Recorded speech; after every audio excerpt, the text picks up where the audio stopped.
नमस्कार दोस्तों। अगर आप एचपीएससी पीजीटी कंप्यूटर साइंस की तैयारी कर रहे हैं तो आज का टॉपिक आपके लिए बहुत इंपॉर्टेंट है। आज हम करने जा रहे हैं यहाँ पे फंक्शंस इन पाइथन। वीडियो के एंड तक आपको अच्छे से समझ आ जाएगा सारा का सारा कॉन्सेप्ट, बिल्कुल एग्जाम के फॉर्मेट में। तो चलिए बिना टाइम वेस्ट किए शुरू करते हैं आज की क्लास।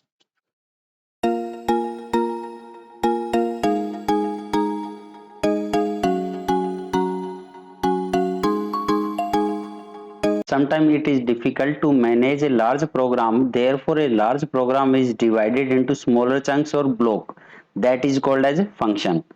तो क्या होता है कि कई बार जब हम प्रोग्राम बनाते हैं तो उसमें सेट ऑफ इंस्ट्रक्शन बहुत ज्यादा होती है, लाइंस ऑफ कोड बहुत ज्यादा होता है, तो उसको बोला जाता है लार्ज प्रोग्राम। तो उस लार्ज प्रोग्राम को हम क्या करते हैं, यहाँ पे डिवाइड कर देते हैं स्मॉलर चंक्स या स्मॉलर ब्लॉक्स में, जिसको बोला गया है फंक्शन।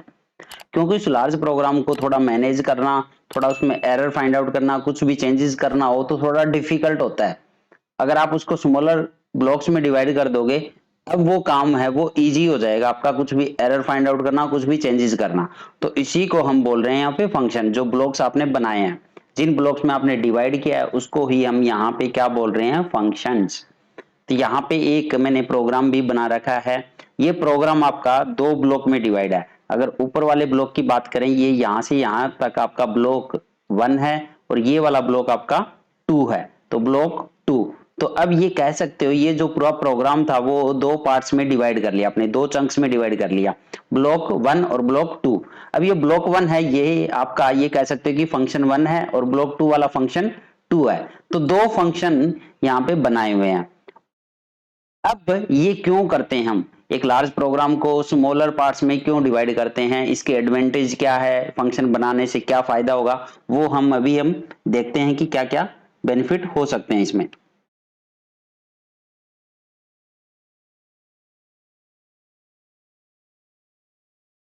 एडवांटेज ऑफ फंक्शन, तो यहाँ पे क्या क्या है, फर्स्ट आपका रिड्यूस द कोड लेंथ। मतलब कि अगर आपको कोई भी काम ऐसा है जो रिपीटली करना पड़ रहा है, बार बार आपको अपनी कोड में उसको इंक्लूड करना पड़ रहा है, सेट ऑफ इंस्ट्रक्शन को बार बार यूज करना हो, तो वहां पे हम उस सेट ऑफ इंस्ट्रक्शन का क्या बना सकते हैं, एक ब्लॉक बना सकते हैं, एक फंक्शन बना सकते हैं। उससे क्या होगा, आपका जो लेंथ है, जो कोड का जो नंबर ऑफ लाइंस है, वो क्या हो सकती है, यहाँ पे रिड्यूस हो जाएगी आपकी। ठीक है, जहां 1000 लाइनें यूज करनी पड़ रही थी, हो सकता है आपका वो 100 लाइन में ही काम चल जाए। तो इसीलिए हम क्या बनाते हैं, फंक्शन बनाते हैं। दूसरा, लेस मेमोरी साइज। अब भैया जब लाइंस ऑफ कोड रिड्यूस होगी तो मेमोरी में जो साइज है उसको स्टोर करने का, वो भी तो ऑब्वियस सी बात है, रिड्यूस हो जाएगा यहाँ पे। नेक्स्ट आपका इंक्रीज कोड रीयूजेबिलिटी। मतलब कोई कोड ऐसा है, वही सेम चीज है कि सेट ऑफ स्टेटमेंट को बार बार यूज करना चाह रहे हो अगर, तो उस टाइम पे भी हम क्या बना सकते हैं, उसका फंक्शन बना सकते हैं। फंक्शन बनाने से दोबारा से रीयूज हो जाएगा वो कोड, कितनी बार भी रीयूज कर लो। जब आपने एक ब्लॉक बना दिया, उस ब्लॉक को ही तो उठा के अपने प्रोग्राम में यूज करना है, कितनी बार भी करो। तो रीयूजेबिलिटी को भी इंक्रीज करता है ये। Next, divide the complex problem into smaller chunks. ये तो सिंपल सी इसकी डेफिनेशन ही है कि एक कॉम्प्लेक्स प्रॉब्लम को डिवाइड करता है स्मॉलर चंक्स में। अब मान लो आप एक प्रॉब्लम है वो बहुत बड़ी है, अगर आप उसको टुकड़ों में बांट दोगे ना, तो वो इजी लगती है प्रॉब्लम को सोल्व करना भी। टुकड़ों में बांट के अलग अलग बंदों को दे दिया, भैया ये काम तेरा है, ये काम तेरा है, ये इतना पार्ट तू सोल्व करेगा, इतना पार्ट तू सोल्व करेगा, तो उसको सोल्व करना थोड़ा इजी होता है। तो जो हम ये कह रहे हैं कि कॉम्प्लेक्स प्रॉब्लम को स्मॉलर चंक्स में डिवाइड कर दिया, इसको सॉफ्टवेयर इंजीनियरिंग में ये भी कहा जाता है कि मॉड्यूल्स में डिवाइड कर दिया आपने। ये मॉड्यूल्स होते हैं। जब आप एक कॉम्प्लेक्स प्रॉब्लम को मॉड्यूल्स में डिवाइड कर देते हो, तो हर मॉड्यूल इंडिविजुअल पर्सन को दे दिया आपने, हर एक मॉड्यूल। तो अब वो जिम्मेदारी उस पर्सन की है जिसको आपने दिया है। अब उस मॉड्यूल को वो बनाएगा, उसको मॉड्यूल में जो भी प्रॉब्लम आती है, कैसे क्रिएट करना है, वो उसका काम है। तो इस तरह से मॉड्यूल, जब आपने एक बड़ी प्रॉब्लम को मॉड्यूल में डिवाइड कर दिया, तो 10 बंदे एक साथ काम कर सकते हैं। वो सभी मॉड्यूल आपने 10 मॉड्यूल में डिवाइड कर दिया और 10 के 10 10 बंदों को दे दिए, तो साइमल्टेनियसली उस सॉफ्टवेयर पे काम हो सकता है। उसमें क्या है, टाइम भी कम लगेगा सॉफ्टवेयर को बनाने में। अब कोई भी मॉड्यूल में कोई भी प्रॉब्लम आती है, तो पर्टिकुलर मॉड्यूल में प्रॉब्लम आएगी, तो इजीली उसको चेंज कर सकता है, उसके कोड को चेंज कर सकते हैं, एरर को फाइंड आउट करना इजी होता है। तो इसी को हम बोलते हैं फंक्शन। तो अगर ओवरऑल इसकी बात करें तो फंक्शन क्या होते हैं, ये हमारे लार्ज प्रोग्राम को डिवाइड करते हैं किसमें, स्मॉलर चंक्स में, जिसको हम यहाँ पे ब्लॉक्स बोल रहे हैं। जैसे अगर आपने बहुत सारे फंक्शन ऑलरेडी यूज भी किए हैं, जैसे इनपुट फंक्शन, अगर हमें कुछ भी इनपुट कराना हो तो हम किस फंक्शन को कॉल करते हैं? इनपुट फंक्शन को कॉल करते हैं। अगर कुछ प्रिंट कराना हो तो हम प्रिंट फंक्शन को कॉल करते हैं। अगर आपको किसी का एड्रेस जानना हो तो आईडी वहां पे कॉल किया जाता है, आईडी फंक्शन है ये। तो इस तरह से ऑलरेडी जो आपके इनबिल्ट फंक्शन है इनको हम यूज कर सकते हैं अपने प्रोग्राम में, जब जब जिसकी जरूरत होती है उसको हम कॉल करते रहते हैं। तो इस तरह से आपका पूरा का पूरा जो प्रोग्राम है ऑलरेडी डिवाइडेड होता है, किसमें? चंक्स में, स्मॉलर चंक्स या ब्लॉक्स में, जिसको हम यहाँ पे फंक्शन बोल रहे हैं। अब इससे होता क्या है आपका ओवरऑल, अगर इसका हम समझें मोटा मोटा मतलब, तो आपका जो कोड है वो मैनेज हो जाता है और ऑर्गेनाइज्ड वे से होता है। पूरा कोड आपको समझ में आ रहा है कि कहाँ पे क्या क्या हो रहा है, इसमें क्या क्या काम हो रहा है। अब किसी कोड को चेंज करना भी बहुत इजी रहता है अगर वो फंक्शंस में डिवाइड हो तो। यही कहलाते हैं हमारे फंक्शन। थोड़ा और समझते हैं फंक्शन के बारे में।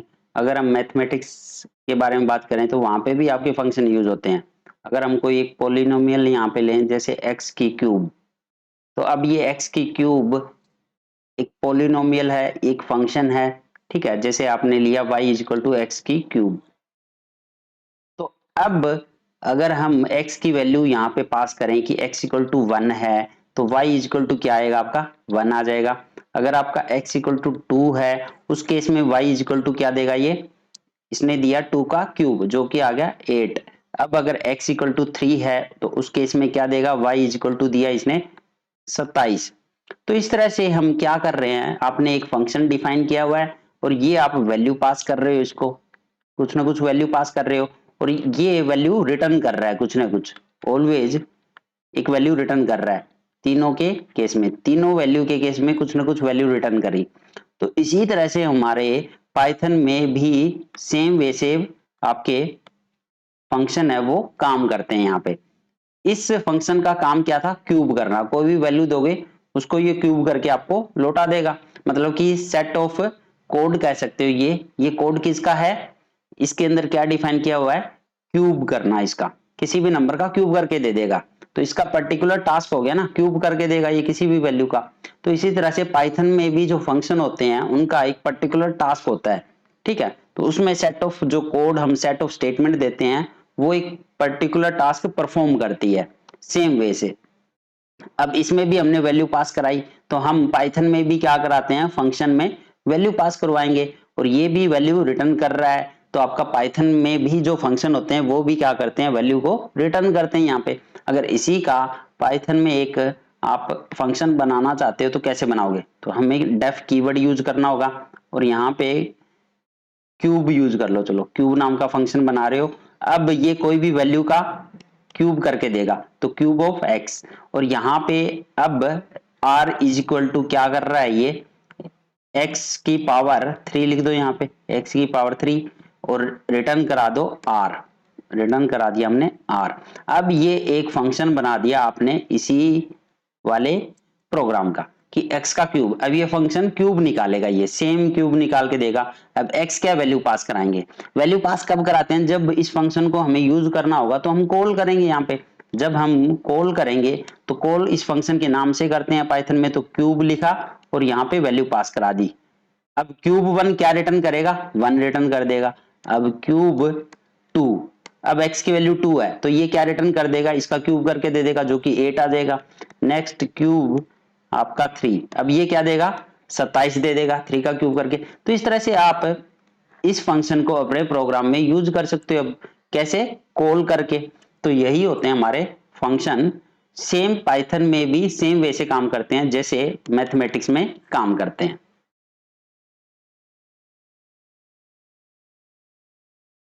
तो अब हम कह सकते हैं जो फंक्शन होते हैं, functions are a set of code और set of statement that is used to perform a specific task. और when you want to use a function in our program then you have to call it.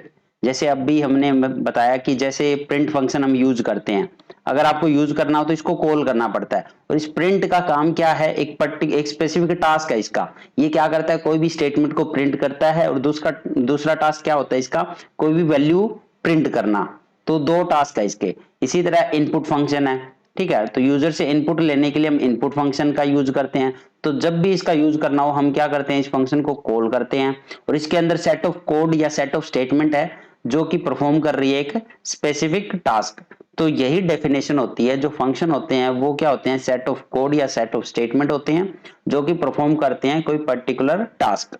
और जब भी हमें उस programme में use करना होता है उस फंक्शन को, तो हमें क्या करना पड़ता है, उसको कॉल करना पड़ता है। Next, in your program, if you want to perform the same set of tasks again and again, then create a function to do that task and call it every time you need to perform that task.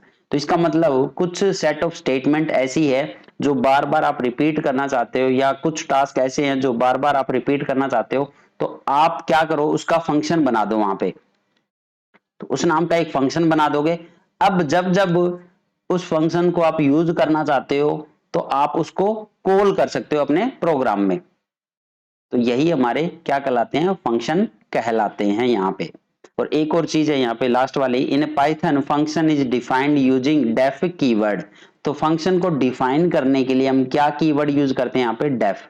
ये आपने keyword पढ़ा होगा, ठीक है, जब हम keywords के बारे में पढ़ रहे थे। तो ये एक कीवर्ड आपका डेफ है और स्मॉल लेटर में ही लिखना है। तो कोई भी फंक्शन जब हम डिफाइन करेंगे डेफ कीवर्ड से करेंगे। नेक्स्ट है पाइथन फंक्शन डिक्लेरेशन। तो पाइथन के फंक्शन को अब जब हमें डिफाइन करना हो तो कैसे डिफाइन करेंगे, उसका सिंटेक्स क्या होगा। तो syntax to declare a function is, तो जो भी फंक्शन हम डिफाइन करते हैं उसके लिए कीवर्ड यूज करते हैं डेफ। ये एक कीवर्ड होता है, स्मॉल लेटर में आपको लिखना पड़ेगा। तो सबसे पहले हम लिखेंगे डेफ, उसके बाद उस फंक्शन का नाम, फंक्शन नेम। अब फंक्शन नेम आप जैसे आइडेंटिफायर के जो रूल होते हैं कि आइडेंटिफायर को डिफाइन करने के जो रूल है वो सेम रूल आपके फंक्शन नेम में भी यूज होते हैं। तो वही रूल आपको यूज करके फंक्शन का नेम डिसाइड करना है यहाँ पे। उसके बाद यहाँ पे आर्गुमेंट, यहाँ पे आपके आर्गुमेंट्स पास होंगे। अब यहाँ पे कोलन लगाया जाएगा, ये जो कोलन होता है ये होता है हमारा, ये लगाने के बाद आपका ये ब्लॉक बन गया। और इस ब्लॉक में क्या आएगा, सेट ऑफ स्टेटमेंट, आपकी सेट ऑफ स्टेटमेंट्स है ये जो ये फंक्शन आपका परफॉर्म करेगा।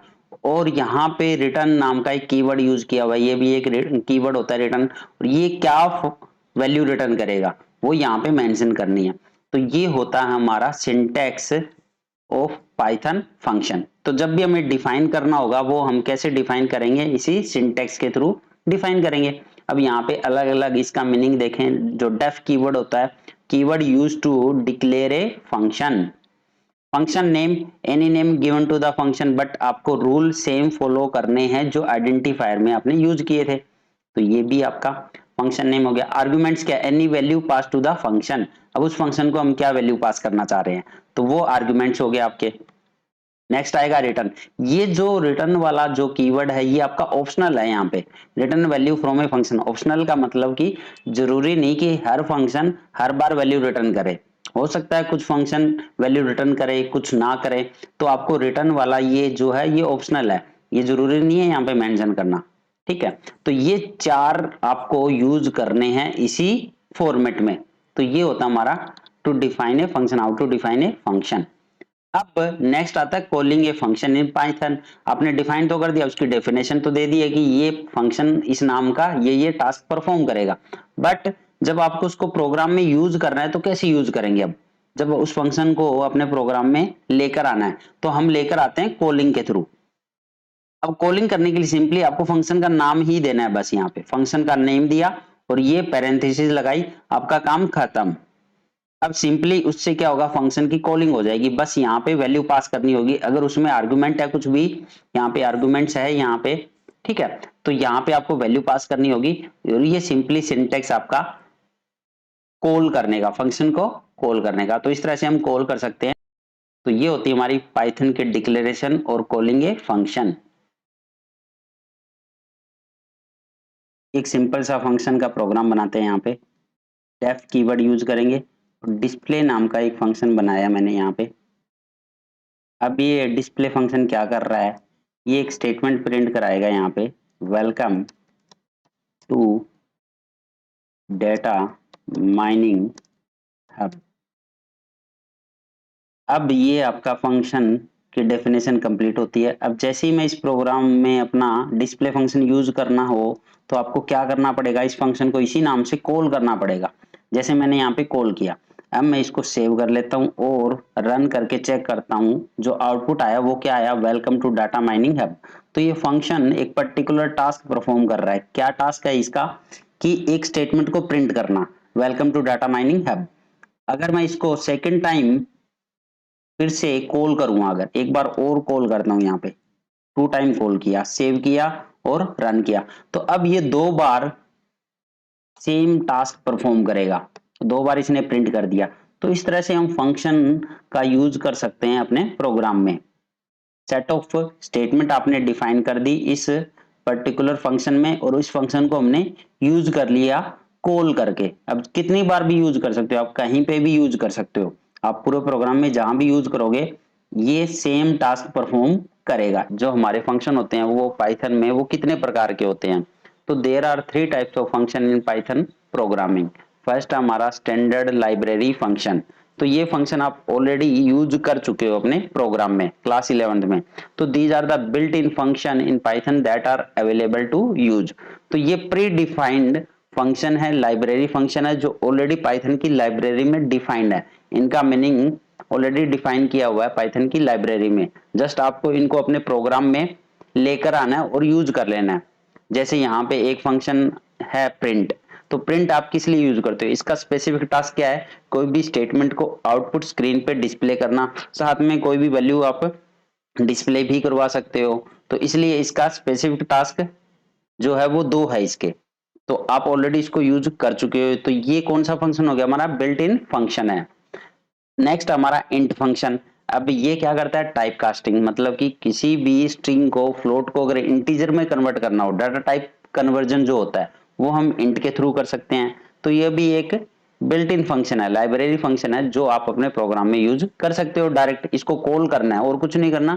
इसकी जो डेफिनेशन है वो पाइथन की लाइब्रेरी में ऑलरेडी डिफाइंड है। नेक्स्ट हमारा इनपुट। अब कीबोर्ड से जब यूजर से इनपुट करवाते हैं हम, तो इनपुट फंक्शन का यूज करते हैं। स्ट्रिंग एसटीआर, ये भी हमारा डाटा टाइप कन्वर्जन में यूज होता है, किसी भी इंटीजर या फ्लोट को स्ट्रिंग में कन्वर्ट करना। लेंथ, ये हमारे स्ट्रिंग की लेंथ फाइंड आउट करने के लिए, या लिस्ट या टपल, किसी की भी अगर number of element find out करने हो तो हम डायरेक्ट ये फंक्शन यूज कर सकते हैं अपने प्रोग्राम में।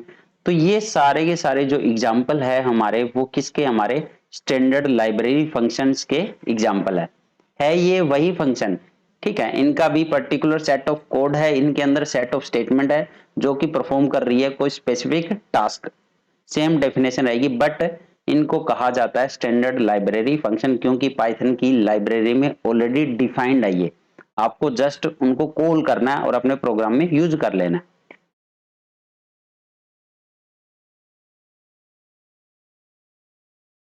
नेक्स्ट टाइप हमारा फंक्शन डिफाइन इन मॉड्यूल्स।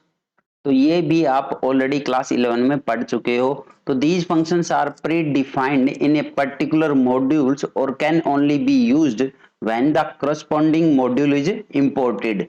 तो ये जो हम मॉड्यूल को इंपोर्ट करते हैं अपने प्रोग्राम में, तो उस पर्टिकुलर मॉड्यूल में ऑलरेडी कुछ प्री डिफाइंड मेथड्स या फंक्शन होते हैं जिनको हम डायरेक्ट यूज कर सकते हैं अपने प्रोग्राम में।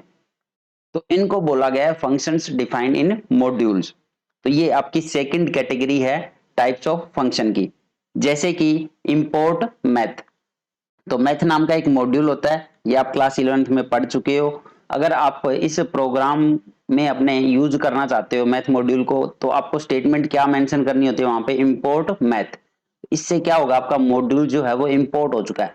अब इस मैथ में जो फंक्शन डिफाइन है, जो भी मेथड ऑलरेडी डिफाइन है, आप उनको अपने प्रोग्राम में डायरेक्ट यूज कर सकते हो। कैसे यूज करते थे, जैसे मैथ लिखते हैं यहाँ पे और फिर डॉट ऑपरेटर लगा के साइन। तो इस तरह से हम इन फंक्शन को अपने प्रोग्राम में यूज कर सकते हैं। साइन हो गया, कोस हो गया, स्क्वायर रूट हो गया, पावर के लिए ये वाला फंक्शन यूज होता है। तो ये ऑलरेडी प्री डिफाइंड फंक्शन है पर्टिकुलर मॉड्यूल में, जिनको हम यूज करते हैं।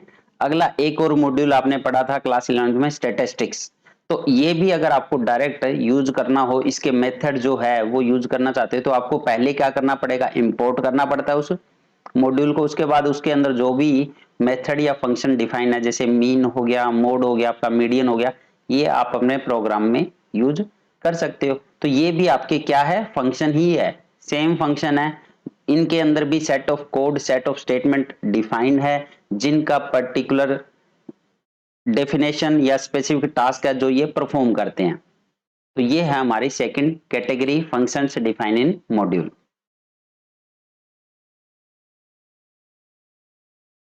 नेक्स्ट हमारा थर्ड टाइप है जो है यूजर डिफाइंड फंक्शंस।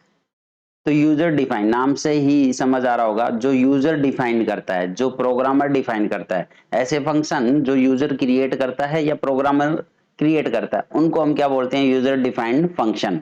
तो these function are defined by programmer और user. As programmer you can create your own functions. अगर प्रोग्रामर या यूजर अपने फंक्शन क्रिएट करना चाहता है, तो हम कौन से फंक्शन क्रिएट कर सकते हैं, यूजर डिफाइन फंक्शन। तो वो फंक्शन क्या कहलाएंगे, यूजर डिफाइन फंक्शन।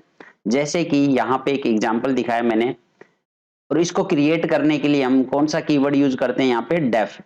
और क्यूब नाम का ये फंक्शन बनाया है, क्यूब नाम का, और ये आपका आर्ग्यूमेंट है। और ये क्या कर रहा है, यहाँ पे r इक्वल टू एक्स, ये आपका पावर हो गया, और 3, x की पावर 3। तो ये क्यूब निकाल रहा है, जो भी यहाँ पे x की वैल्यू दोगे उसका क्यूब निकाल के रिटर्न कर देगा r की वैल्यू। तो ये जो फंक्शन बनाया है, ये किसने बनाया, प्रोग्रामर या यूजर ने बनाया है। अब आप इस फंक्शन को यूज कर सकते हो अपने प्रोग्राम में, क्योंकि आपने इसका इसकी डेफिनेशन डिफाइन कर दिया है, इसमें सेट ऑफ स्टेटमेंट दिया है, कुछ सेट ऑफ कोड यहाँ पे डिफाइन कर चुके हो आप, कि ये काम कैसे करेगा, इसका टास्क क्या है। तो इसका टास्क क्या है, यहाँ पे क्यूब करना। मतलब कि अगर इसको हम प्रोग्राम में यूज करना चाहते हैं तो आपको कॉल करना पड़ता है। तो हम इसी नाम से, जिस नाम से बनाए उसी नाम से कॉल करेंगे यहाँ पे। जैसे मैंने 3 यहाँ पे एक वैल्यू पास कर दी, अब ये कॉलिंग हो चुकी है। अब ये क्या करेगा, ये जो 3 है वो x के पास चला गया, तो x में क्या स्टोर हो गया, आपका 3 हो जाएगा। और यहाँ पे जैसे ही फंक्शन के अंदर गया, x का क्यूब कर दिया इसने, जो कि आएगा 27। तो r के अंदर क्या स्टोर हो चुका है, अब 27, और रिटर्न क्या कर देगा, r मतलब 27 की वैल्यू। तो आउटपुट क्या आ जाएगा यहाँ पे, 27। तो इस तरह से यूजर डिफाइन फंक्शन हम क्रिएट कर सकते हैं और अपने प्रोग्राम में यूज भी कर सकते हैं। तो ये कौन से फंक्शन होते हैं, जो प्रोग्रामर डिफाइन करता है, जो यूजर है वो डिफाइन करते हैं, मतलब कि हम खुद डिफाइन करते हैं उन फंक्शन को, हम कह सकते हैं कि वो फंक्शन कौन से हमारे यूजर डिफाइन फंक्शन है। अब इसी को डिटेल में थोड़ा स्टडी करेंगे कि ये जो फंक्शन होते हैं यूजर डिफाइन फंक्शन, ये क्रिएट कैसे होते हैं और कैसे हम इनको अपने प्रोग्राम में यूज कर सकते हैं। फिर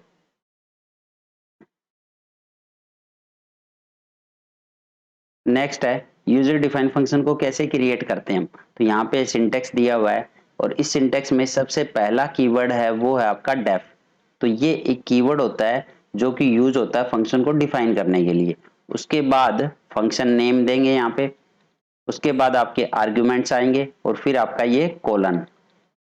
अब इस कोलन के बाद नेक्स्ट, ये आपका बॉडी ऑफ द फंक्शन है, ये आपकी स्टेटमेंट्स है। और यहाँ पे रिटर्न नाम का एक कीवर्ड फिर से यूज किया हुआ है, ये भी एक कीवर्ड होता है हमारा। ये कुछ भी वैल्यू अगर रिटर्न कर रहा हो ये फंक्शन, तो यहाँ पे वैल्यू मेंशन करेंगे। तो ये आपका सिंटेक्स है फंक्शन को डिफाइन करने का। यूजर डिफाइन फंक्शन जो होते हैं उसको कैसे क्रिएट करते हैं हम, इस सिंटेक्स के थ्रू। अगर इस सिंटेक्स को थोड़ा डिटेल में और देखें यहाँ पे, तो आपका जो फर्स्ट कीवर्ड है def, keyword use to declare a function. तो ये क्वेश्चन भी बार बार पूछा जाता है कई बार, कि फंक्शन को डिक्लेयर करने के लिए या फंक्शन को डिफाइन करने के लिए हम कौन सा कीवर्ड यूज करते हैं। तो कौन सा कीवर्ड होता है वो, डेफ, स्मॉल लेटर में। नेक्स्ट है function name, any name given to the function. यहाँ पे आप कोई भी नाम दे सकते हो फंक्शन को, but must follow the rules of identifier. जो हमने आइडेंटिफायर के रूल पढ़े थे, जो नेम को डिफाइन करने के जो रूल होते हैं, वो सेम रूल आपको फॉलो करने हैं फंक्शन नेम में। नेक्स्ट है arguments, any value pass to the function. तो आप कोई भी वैल्यू यहाँ पे पास कर सकते हो एज एन आर्ग्यूमेंट। ये नेक्स्ट डिटेल में जब हम इसको और पढ़ेंगे तब आपको समझ आएगा आर्ग्यूमेंट्स क्या होते हैं। यहाँ पे ये वाला जो आर्ग्यूमेंट्स होता है ये ऑप्शनल होता है, ये कह सकते हैं यहाँ पे ये भी ऑप्शनल होता है, जरूरी नहीं है मेंशन करना। यहाँ पे ऑप्शनल का मतलब ये होता है। नेक्स्ट है रिटर्न, तो ये भी एक ऑप्शनल है। यहाँ पे returns value from a function, अगर कोई फंक्शन कुछ वैल्यू रिटर्न कर रहा हो तो हम यहाँ पे कीवर्ड यूज कर सकते हैं ये रिटर्न वाला। तो ये कंप्लीट हमारा क्या होता है, सिंटेक्स होता है यूजर डिफाइंड फंक्शन को क्रिएट करने का। अब हमने अपने प्रोग्राम में इस फंक्शन को क्रिएट तो कर लिया है, लेकिन क्रिएट करने के बाद अगर आप इसको अपने प्रोग्राम में यूज करना चाहते हो तो हम क्या करते हैं, वहां पे कॉल करते हैं उस फंक्शन को। तो अपने प्रोग्राम में कॉल करना, अब कॉल करने का भी सिंटेक्स होता है यहाँ पे।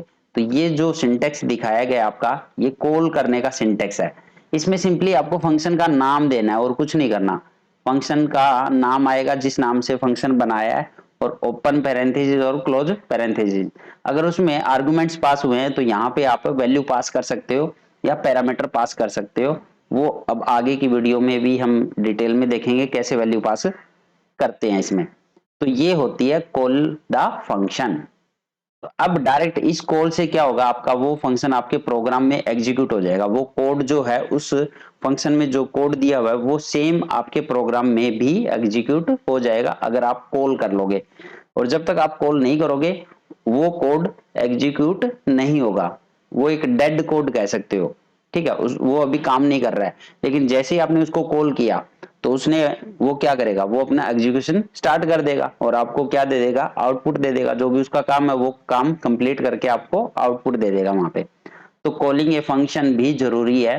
अगर आप फंक्शन को क्रिएट करते हो तो तभी तो यूज कर पाओगे अपने प्रोग्राम में। अगर कॉल नहीं किया तो यूज नहीं होगा वो प्रोग्राम। तो सिंपली इसका फंक्शन का नाम देना है और पैरेंथेसिस आपको लगानी है।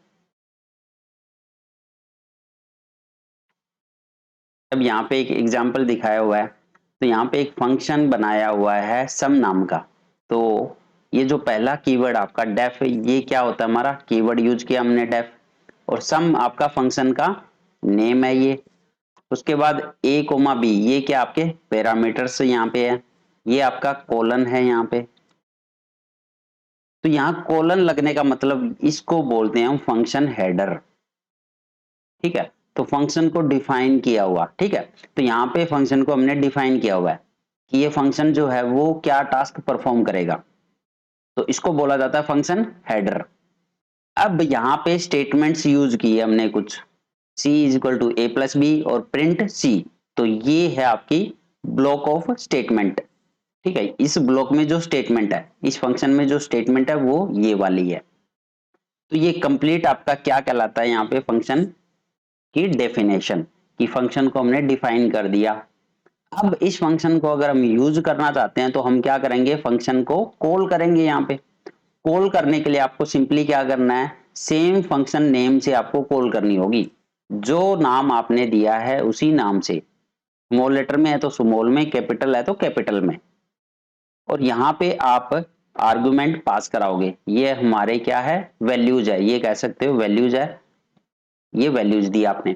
अब 10, 20, तो यहाँ पे क्या होगा, जो 10 है वो ए को साइन हो जाएगा और जो 20 है वो बी को साइन हो जाएगा। और उसके बाद ये फंक्शन जो है हमारा एग्जीक्यूट होकर हमें आउटपुट डिस्प्ले करा देगा। तो इस तरह से हम यूजर डिफाइन फंक्शन को क्रिएट कर सकते हैं अपने प्रोग्राम में। चलो इसके कोडिंग के थ्रू भी एक दो एग्जांपल देखते हैं हम, प्रोग्राम रन करवाकर, कि कैसे ये काम करता है हमारा यूजर डिफाइन फंक्शन। अब एक यहाँ पे यूजर डिफाइन फंक्शन क्रिएट करते हैं हम। तो सबसे पहले आपको क्या यूज करना है, डेफ कीवर्ड। तो सम नाम का एक फंक्शन बना रहा हूं यहाँ पे, जिसमें ए कोमा बी दो पैरामीटर मैंने यहाँ पास किए, दो आर्ग्यूमेंट, और ये कोलन लगाया। जैसे ही मैं एंटर दबाऊंगा ये आपका ब्लॉक स्टार्ट हो गया। अब यहाँ पे आपको स्टेटमेंट यूज करनी है। तो c is equal to A plus b, next print c। अब ये मैंने इसका हेडर जो है, इसकी जो डेफिनेशन है फंक्शन की, वो डिफाइन कर दी है। अब मैं इस फंक्शन को अपने प्रोग्राम में अगर यूज करना चाहता हूं तो मैं सेम फंक्शन के नाम से इसको मैं कॉल करूंगा। और यहाँ पे 2 वैल्यू पास कर दूंगा यहाँ पे। उसके बाद ये क्या डिस्प्ले करेगा, तो चलो इसको रन करके चेक करते हैं यहाँ पे। तो मैंने यहाँ पे फंक्शन के नाम से इसको सेव किया। अब जैसे ही मैं रन करूंगा यहाँ पे आपका आउटपुट क्या आ गया 30, क्योंकि इसने जो वैल्यू आपने पास की दोनों को क्या कर दिया, ऐड कर दिया। यही तो काम था इसका। तो ए के अंदर 10 गया, बी के अंदर 20 गया, और a प्लस बी आपका 30 जो कि सी में स्टोर हो गया, और सी को आप क्या करवा रहे हो, प्रिंट करा रहे हो इस फंक्शन के थ्रू। तो इसने 30 प्रिंट कर दिया। तो इस तरह से हम फंक्शन को डिफाइन कर सकते हैं अपने प्रोग्राम में, और सेम नाम से आपको फंक्शन को कॉल करना होगा यहाँ पे। यहाँ पे एक और यूजर डिफाइन फंक्शन मैं क्रिएट करता हूँ। अब ये जो क्रिएट कर रहा हूँ वो ओड इवन के लिए करूंगा। तो कोई भी नंबर हमें चेक करना है ओड है कि इवन है, तो उसके लिए फंक्शन डिफाइन करना। तो डेफ कीवर्ड यूज करेंगे। फंक्शन का नाम दिया मैंने ओड इवन। यहाँ पे जो नंबर पास करा रहा हूँ, जो आर्गुमेंट होगा वो n होगा, और यहाँ पे इफ लूप लगाऊंगा, और n को मैं मॉडुलस फंक्शन यूज करूंगा यहाँ पे 2 से डिवाइड करके कि रिमाइंडर आपका 0 है या नहीं है। अगर रिमाइंडर 0 होता है तो मैं प्रिंट कर दूंगा वो कि जो n है वो आपका क्या है, इज इवन नंबर। और एल्स में क्या हो जाएगा, अगर रिमाइंडर 0 नहीं है तो क्या प्रिंट कर देगा, ये जो n है वो हमारा क्या है, इज ओड नंबर। ये आपका फंक्शन डिफाइन हो चुका है ओड इवन नाम का। अब मैं यहाँ पे इस फंक्शन को कॉल करूंगा। ओड इवन को मैंने कॉल किया, तो यहाँ पे कोई भी वैल्यू दूंगा, जैसे मैंने दी यहाँ पे 10, और इसको मैं सेव कर लेता हूँ। अब जैसे ही मैं इसको रन करूंगा तो ये क्या मैसेज डिस्प्ले करेगा, 10 इज इवन नंबर। चलो सेकंड टाइम रन करके चेक करते हैं यहाँ पे ओड के लिए, क्योंकि यहाँ पे वैल्यू मैं एक ही पास कर रहा हूँ तो हर बार वही आएगा। अब यही वैल्यू आप यूजर से भी एंटर करवा सकते हो। यहाँ पे यूजर से भी एंटर कराने के लिए आपको क्या करना होगा, यहाँ से n को हटा दो, कोई भी आर्गुमेंट मत दो यहाँ पे, ठीक है। यहाँ पे भी कोई आर्गुमेंट पास मत कराओ। अब यूजर से ही एंटर कराओ इसको। तो यूजर से एंटर कराने के लिए आपको यहाँ पे मेंशन करना होगा। एक तो यहाँ से आप मेंशन कर सकते हो, ठीक है। यहाँ पे मैंने जैसे n is equal to int और इनपुट और enter the value of n is equal to. अब इसको चेक करते हैं रन करके। तो यहाँ पे enter the value of n, अब यूजर से ये एंटर करवा रहा है, तो यहाँ पे कोई भी वैल्यू एंटर करो, करते हैं। चलो 7 करी, तो आपका 7 इज ओड नंबर। तो सेम वे से काम कर रहा है, बट अब यूजर से एंटर करवा रहे हो। ये आप यूजर से बाहर भी एंटर करा सकते हो, सेम चीज आप बाहर भी करवा सकते हो। अगर मैं इस स्टेटमेंट को बाहर लिखता हूँ, इस फंक्शन के बाहर लिख देता हूँ, अगर यहाँ पे इसको यहीं चलने दो, और मैंने यहाँ पे ये ओड इवन से पहले अगर मेंशन कर दी यहाँ पे, और यहाँ पे ये वैल्यू पास करा दो यहाँ पे, ठीक है। यहाँ पे ये लो, यहाँ पे आप नम भी दोगे ना, दूसरा नाम भी दोगे तो भी वो एन में ही जाएगा, तो भी आपका उसी में जाने वाला है ये। अब इसको रन करके चेक करते हैं। एंटर द वैल्यू ऑफ नम, जैसे मैंने यहाँ पे एंटर किया 14, तो 14 इज इवन नंबर। तो इस तरह से फंक्शन हमारे काम करते हैं, और हम फंक्शन अपने प्रोग्राम में कितने भी क्रिएट कर सकते हैं, और उनको हम यूज करने के लिए क्या करेंगे, कॉल करेंगे।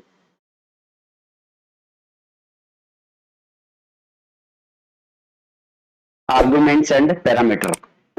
तो हमने लास्ट क्लास में डिस्कस किया था कि टाइप्स ऑफ फंक्शन कौन कौन से होते हैं हमारे पाइथन में। तो उसमें से एक फंक्शन हमने स्टडी किया था कि यूजर डिफाइन फंक्शन, जो कि यूजर या प्रोग्रामर डिफाइन करता है अपने प्रोग्राम में।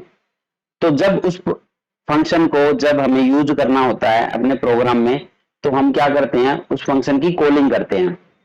अब कॉल करते टाइम हमें क्या करना होता है, वहां पे कुछ आर्गुमेंट्स पास कराते हैं, वहां पे कुछ वैल्यू पास करवाते हैं। तो जो वैल्यू हम पास करवाते हैं ड्यूरिंग फंक्शन कॉलिंग, तो उन वैल्यूज को हम यहाँ पे क्या बोलेंगे, आर्ग्यूमेंट्स। तो आर्ग्यूमेंट क्या होता है हमारे, argument are the actual value that were pass to the function when we call it. अब पैरामीटर क्या होते हैं, तो parameter are the variables in the header of a function. तो जब हम फंक्शन को डिफाइन करते हैं तो उस टाइम पे जो वेरिएबल हम यहाँ पे डिफाइन करेंगे ए कोमा बी, अब ए और बी क्या कहलाएंगे आपके पैरामीटर्स। और जब हम इस फंक्शन को कॉल करते हैं, जैसे यहाँ पे सम 10, 20 तो कॉल किया, तो यहाँ पे 10 और 20 आपके क्या कहलाएंगे, आर्ग्यूमेंट्स। नेक्स्ट फिर से हमने सेम फंक्शन को कॉल किया x, y, अब x, y भी क्या कहलाएंगे यहाँ पे आर्ग्यूमेंट्स। अगेन फिर से हमने इसी फंक्शन को कॉल किया 12, y, तो 12 और y आपके ये क्या कहलाएंगे, आर्ग्यूमेंट्स। तो अगर हम इसकी डेफिनेशन देखें, पैरामीटर क्या होते हैं, तो पैरामीटर क्या होते हैं, जो वैल्यू रिसीव करेंगे वो क्या कहलाएंगे, पैरामीटर। और आर्ग्यूमेंट जो वैल्यू सेंड करते हैं, जिसके थ्रू हम वैल्यू सेंड करेंगे वो क्या कहलाते हैं, आपके आर्ग्यूमेंट्स कहलाते हैं फंक्शन में।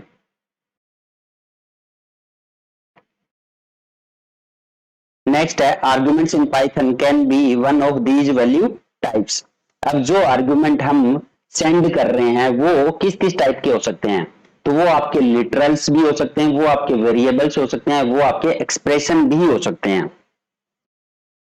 यहाँ पे एक एग्जांपल दिखाया हुआ है, जैसे एक फंक्शन हमने डिफाइन किया सम नाम का, और ए कोमा बी, ए और बी आपके क्या है यहाँ पे पैरामीटर्स। अब फंक्शन कॉलिंग की हुई है सम 10, 20, तो जो यहाँ पे 10 और 20 आपके ये क्या है, आपके लिटरल्स, मतलब लिटरल का मतलब कांस्टेंट वैल्यू, जो कांस्टेंट वैल्यू होती है उनको हम बोलते हैं लिटरल्स पाइथन में। तो ये कांस्टेंट वैल्यू है 10 और 20, तो both are literal.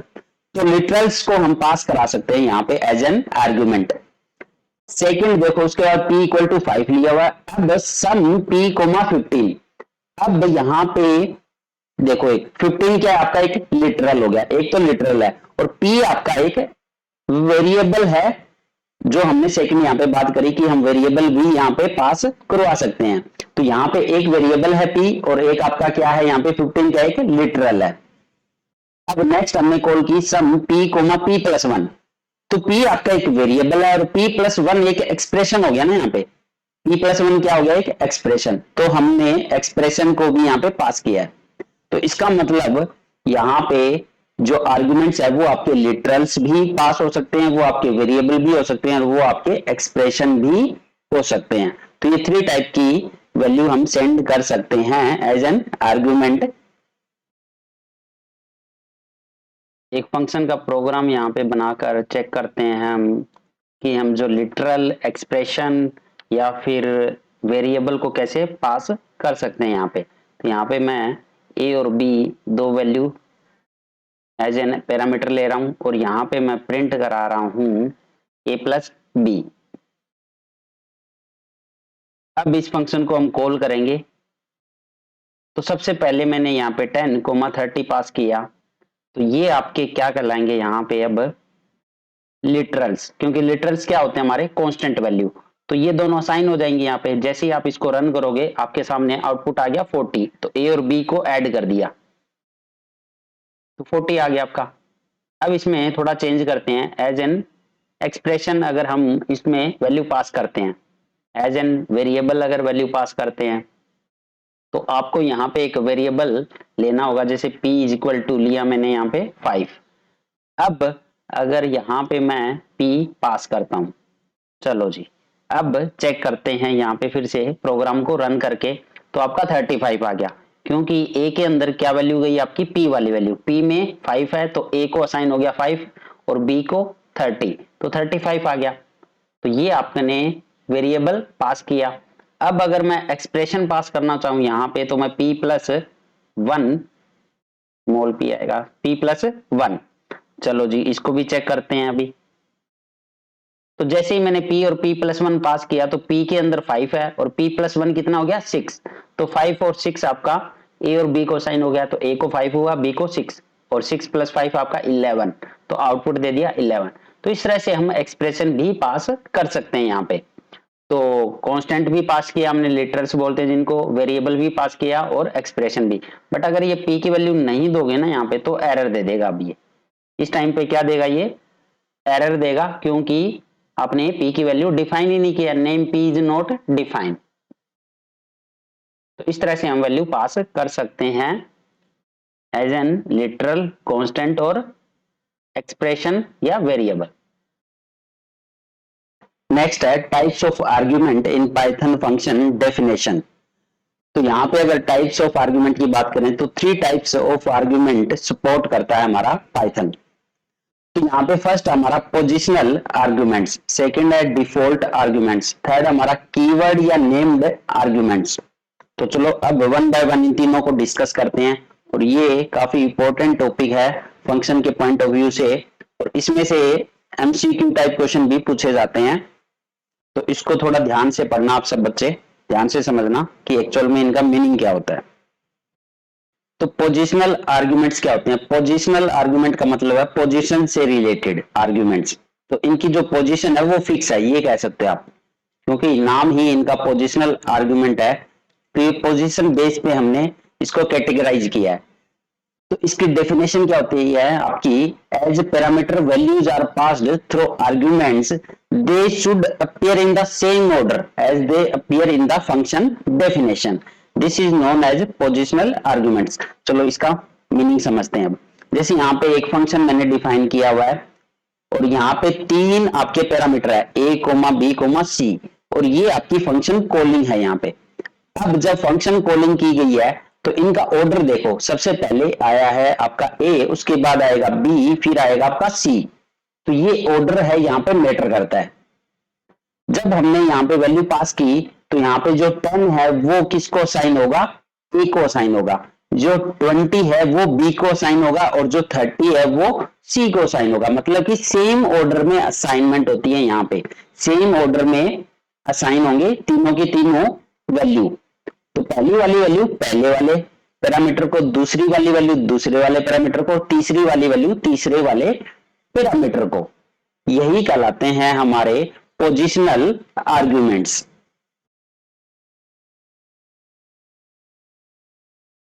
Types of argument को अब प्रोग्रामिंग के थ्रू भी हम चेक करते हैं कि कैसे ये काम करते हैं। यहाँ पे तो मैंने एक फंक्शन डिफाइन किया एब नाम का, यहाँ पे 3 वैल्यू पास करा रहा हूं, और तीनों की वैल्यू को मैं प्रिंट करा के यहाँ पे चेक करूंगा कि वैल्यू हर बार क्या रिसीव कर रहा है। Value of a is equal to a, print value of b is equal to, and print value of c is equal to comma c। अब यहाँ पे मैं इन तीनों का सम भी प्रिंट करवा सकता हूं, a plus B plus C. तो ये हमने फंक्शन को डिफाइन कर दिया, इसका हेडर और इसकी डेफिनेशन। अब इसको कॉल करते हैं। कॉल करने के लिए सेम फंक्शन का नाम यूज करेंगे।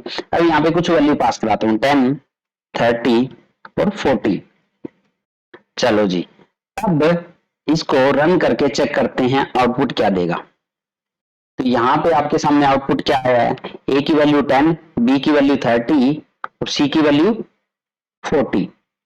तो अगर ये ध्यान से आप चेक करोगे तो यहाँ पे जो फर्स्ट वाली वैल्यू है वो a में स्टोर हुई है, सेकंड वाली वैल्यू b में जाके, और थर्ड वाली वैल्यू c में। तो यही कहलाते हैं हमारे पोजिशनल आर्गुमेंट।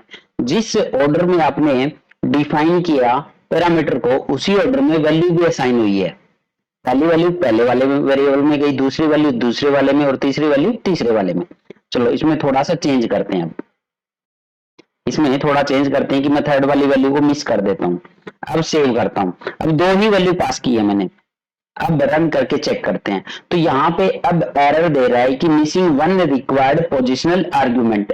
तो आपने 2 ही आर्ग्यूमेंट दिए, यहाँ पे एक आर्ग्यूमेंट मिसिंग है, क्योंकि अब तीसरी वैल्यू आपने पास ही नहीं करी, तो कहां से रिसीव करेगा ये? तो ये जो कॉन्सेप्ट होता है ये हमारा होता है पोजिशनल आर्ग्यूमेंट का कॉन्सेप्ट। नेक्स्ट है डिफॉल्ट आर्ग्यूमेंट्स। तो default arguments are the value that are provided while defining function. तो जब हम फंक्शन को डिफाइन कर रहे होते हैं तो वहां पर अगर हम पैरामीटर्स को वैल्यू पास कर दें, ठीक है, जो वेरिएबल हम वहां पे डिफाइन कर रहे हैं उन वेरिएबल को अगर आप वैल्यू डिफाइन कर दोगे, जैसे आपने वेरिएबल लिया a कोमा बी, अगर a को वैल्यू डिफाइन कर दो यहीं पे a equal to 10 b equal to 20, तो ये जो डेफिनेशन के टाइम पे हमने इनको वैल्यू असाइन कर दी, यही कहलाते हैं हमारे डिफॉल्ट आर्ग्यूमेंट। तो the assignment operator equal to is used to assign a default value to the argument. Default argument should follow non default arguments. तो यहाँ पे इस स्टेटमेंट का मतलब है कि ये आपके पहले पोजिशनल आर्ग्यूमेंट्स आएंगे, उसके बाद ही डिफॉल्ट आएंगे। कहने की बात ये है, अगर उस में आपके डिफॉल्ट आर्ग्यूमेंट भी है और पोजिशनल आर्ग्यूमेंट्स भी है, तो इनका ऑर्डर क्या रहेगा, पहले हमारे पोजिशनल आर्ग्यूमेंट आपको मेंशन करने होंगे वहां पे, पोजिशनल के बाद आपके डिफॉल्ट आएंगे। तो इनका ऑर्डर यही रहेगा।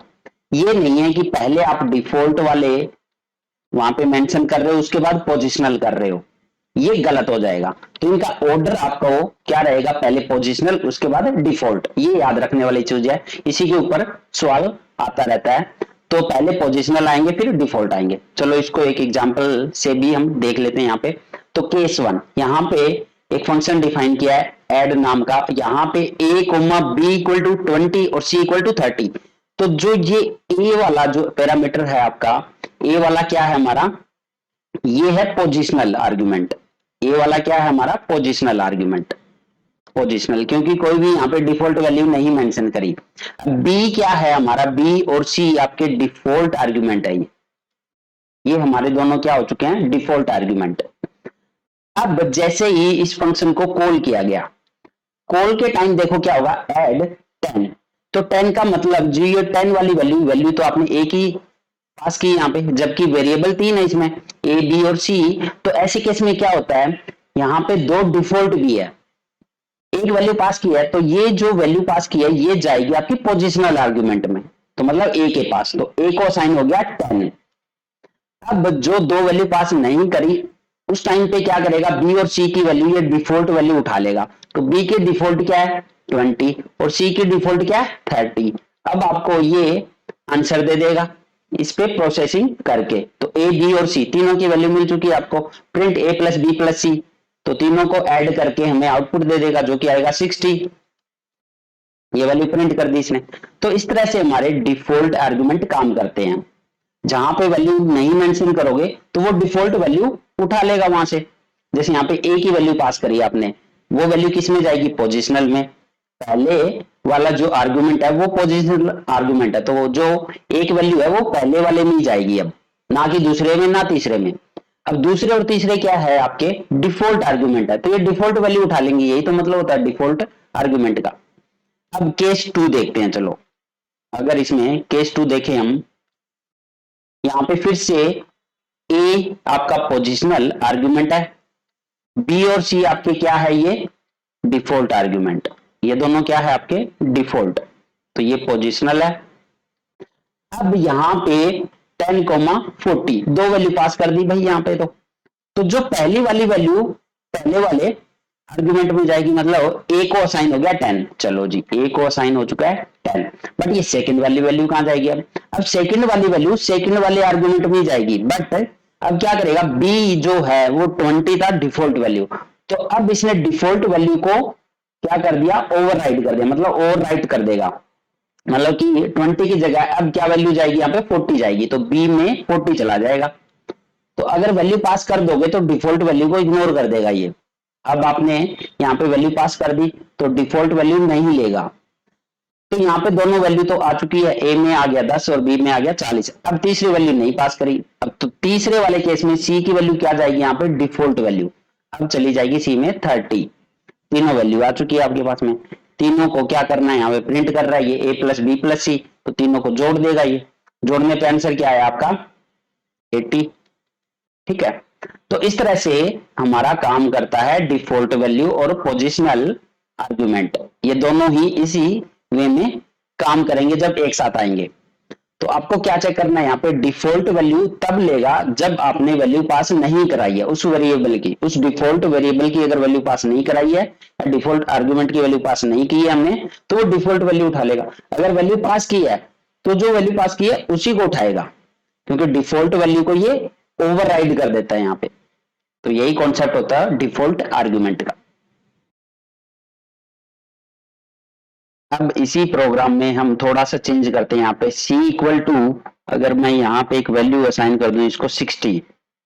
अब यहाँ पे मैंने फंक्शन कॉलिंग के टाइम पे सिर्फ दो वैल्यू पास की है, 10 और 30। तो अब चेक करते हैं ये प्रोग्राम रन होगा या नहीं होगा इस टाइम पे। तो जब इस प्रोग्राम को मैंने रन किया तो इस टाइम पे आउटपुट देगा ये, क्योंकि एरर नहीं दे रहा है ये। यहाँ पे वैल्यू ऑफ ए असाइन होगी 10 और बी को असाइन हो जाएगा 30, क्योंकि ये दोनों ही आपके पोजिशनल आर्ग्यूमेंट है। अब थर्ड वाली वैल्यू जो आपने नहीं पास की, ये कौन सी वैल्यू उठा रहा है यहाँ पे, डिफॉल्ट वैल्यू।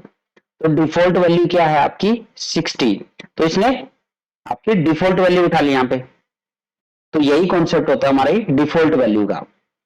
चलो इसमें थोड़ा सा और चेंज करते हैं। यहाँ पे अगर मैं b इक्वल टू यहाँ पे एक डिफॉल्ट वैल्यू ले ली, b की भी डिफॉल्ट वैल्यू ले लेते हैं। अब बस सेम चीज यहाँ पे परफॉर्म करके चेक करते हैं। अब आपने फिर से दो वैल्यू पास किया 10 और 30, तो इस टाइम पे भी चेक कर लेते हैं कि प्रोग्राम रन होगा कि नहीं होगा। तो फिर से आपका प्रोग्राम रन हो रहा है। यहाँ पे फिर से प्रोग्राम आपका रन हो रहा है। इस टाइम पे a की वैल्यू 10 उठा रहा है, बट b की वैल्यू अब 30 उठाई है, जबकि b की डिफॉल्ट वैल्यू 70 है। बट आपने जो वैल्यू पास की, तो उस वैल्यू ने क्या किया, उस डिफॉल्ट वैल्यू को ओवरराइट कर दिया।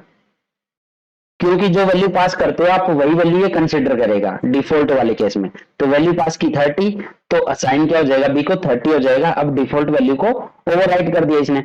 और सी ऑलरेडी डिफॉल्ट था आपका, क्योंकि सी आपने पास ही नहीं किया, तो इस टाइम पे ओवरराइट कर रहा है ये डिफॉल्ट वैल्यू को। चलो इसमें थोड़ा सा और चेंज करते हैं। अब अगर मैं यहाँ पे सी की वैल्यू नहीं देता हूं, ठीक है, इस टाइम पे क्या होगा। चलो अगर सी की वैल्यू नहीं दी, तो यहाँ पे क्या कह रहा है ये, non default argument follows default argument.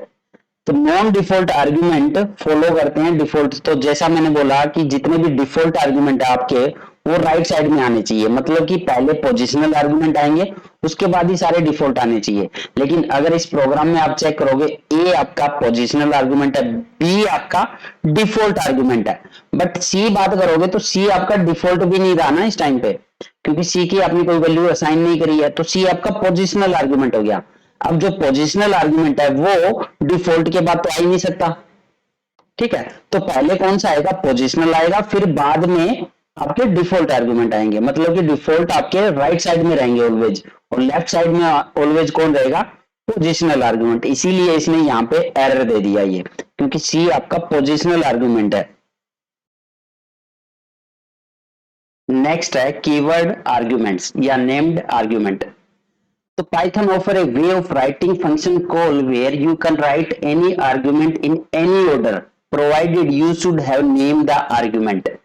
अब क्या कह रहा है कि हम किसी भी ऑर्डर में आर्ग्यूमेंट पास करवा सकते हैं, बट यहां पे हमें नेम मेंशन करना होगा, ठीक है। अभी तक क्या था, हमने एक ऑर्डर फॉलो करना होता था, उसी ऑर्डर में वैल्यू असाइन हो रही है। बट अगर आप किसी भी ऑर्डर में वैल्यू पास करवाना चाह रहे हो, तो यहां पे हम कौन से आर्गुमेंट यूज कर सकते हैं, keyword arguments.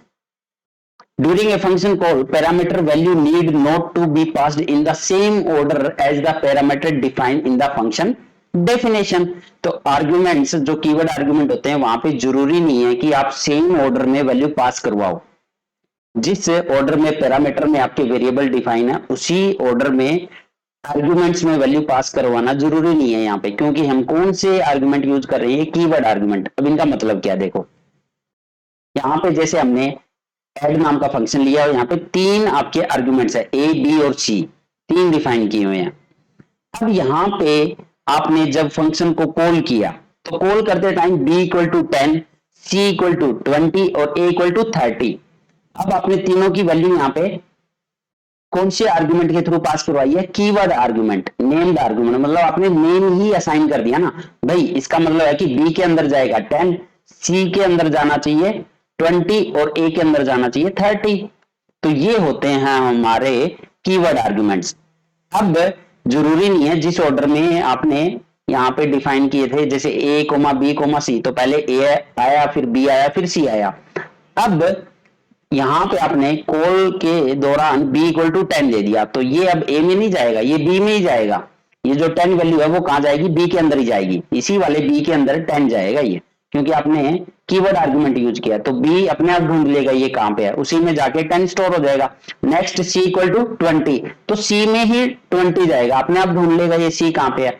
a equal to 30, अपने आप a को ढूंढ लेगा और a के अंदर क्या स्टोर हो गया, अब 30।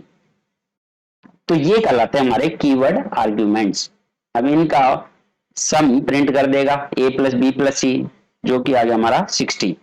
अब वैल्यू प्रिंट करा रहा है a b और c की, तो a के अंदर क्या आया हमारा 30, b के अंदर क्या आया 10, c के अंदर 20, तो यही तो वैल्यू है हमारी।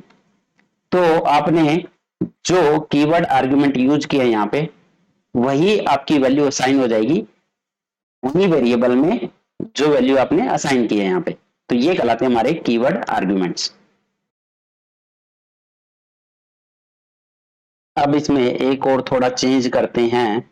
अगर b की वैल्यू यहां से मैं रिमूव कर देता हूं और यहाँ पे मैं अब कीवर्ड आर्गुमेंट पास कराता हूं, यहाँ पे b इक्वल टू 10 और c इक्वल टू 30 और a इक्वल टू 50। तो इस टाइम पे चेक करते हैं कि वैल्यू असाइन होगी या नहीं होगी तीनों को। तो आपने कीवर्ड आर्गुमेंट पास कराए हैं, नेम्ड आर्गुमेंट पास कराए हैं, तो a के अंदर क्या स्टोर हो गया देखो। तो a के अंदर जो वैल्यू आपने पास की वही वैल्यू जाके अपने आप ढूंढ ली इसने, तो a में 50 स्टोर हो गया। और b को आपने क्या वैल्यू असाइन की थी 10, तो b में क्या स्टोर हो जाएगा 10 जाके। और c में आपने 30 असाइन किया, तो c में क्या स्टोर हो गया आपका 30 स्टोर हो गया। तो ये होते हैं हमारे कीवर्ड आर्ग्यूमेंट। तो अब यहाँ पे कोई ऑर्डर हमने स्पेसिफाई नहीं किया है, यहाँ पे हमने ऑर्डर जो भी है कि आपने नेम्ड आर्गुमेंट के थ्रू यहाँ पे वैल्यू असाइन की है कि b में 10 जाना चाहिए, c में 30 और a में 50। तो ये अपने आप चला गया, अपने आप इसने a को ढूंढा और a में जाके स्टोर हो गया, b को अपने आप ढूंढा और b में जाके 10 स्टोर हो गया, और c को अपने आप ढूंढा और c में जाके 30 स्टोर हो गया। तो ये कहलाते हैं हमारे कीवर्ड आर्ग्यूमेंट। अगर इसमें भी थोड़ा बहुत चेंज करना चाहते हैं हम, जैसे कि ये लो यहाँ पे मैंने कुछ चेंज कर दिया, तो अब चेक करते हैं क्या ये प्रोग्राम रन होगा इस टाइम पे। अब मैं दो ही वैल्यू यहाँ पे कीवर्ड आर्गुमेंट के थ्रू पास करा रहा हूँ, b इक्वल टू 10 और c इक्वल टू 30। a की वैल्यू पास नहीं की है, तो चलो चेक करते हैं। इस टाइम पे ये एरर दे रहा है कि add missing one required positional argument. यहाँ पे अब एक आर्ग्यूमेंट मिसिंग है आपका, वो कौन सा है पोजिशनल, क्योंकि a आपका पोजिशनल आर्गुमेंट है जो कि मिसिंग है। चलो b तो इसने ढूंढ लिया अपने आप कि 10 चला गया b में, c में आपका 30 चला जाएगा, बट a कहाँ है यहाँ पे, तो a तो है ही नहीं, तो ये आपका एरर देगा इस टाइम पे। अगर फिर भी चलो यहाँ पे मैं 50 वैल्यू पास कर दूं, तो चेक करता हूं क्या ये वैल्यू a में जाएगी। चलो चेक करते हैं।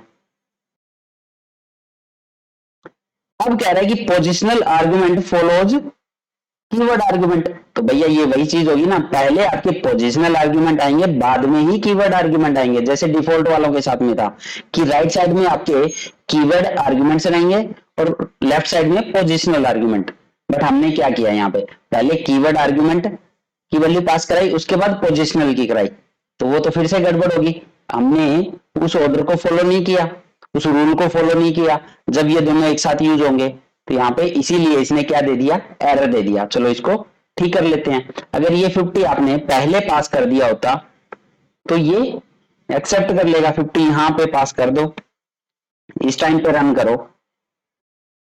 इस टाइम पे इसने वैल्यू उठा ली, ए की वैल्यू 50 उठा ली, क्योंकि आपका ए क्या है पोजिशनल आर्ग्यूमेंट है, तो ए में 50 चला गया। अब बी और सी, बी में चला गया 10 और सी में चला गया आपका 30, तो तीनों की वैल्यू उठा ली, क्योंकि आपका पहले पोजिशनल ही आर्ग्यूमेंट आएगा, चाहे वो डिफॉल्ट के साथ यूज करो चाहे वो कीवर्ड आर्ग्यूमेंट के साथ यूज करो, पहले हमें पोजिशनल आर्ग्यूमेंट ही मेंशन करना होगा अगर उसमें पोजिशनल आर्ग्यूमेंट है। तो ये कॉन्सेप्ट होता है हमारा टाइप्स ऑफ आर्ग्यूमेंट का। Rules for combining all three types of argument. अगर आपको तीनों आर्गुमेंट एक ही फंक्शन की डेफिनेशन में यूज करने हो तो उसके लिए क्या रूल हो सकते हैं यहाँ पे।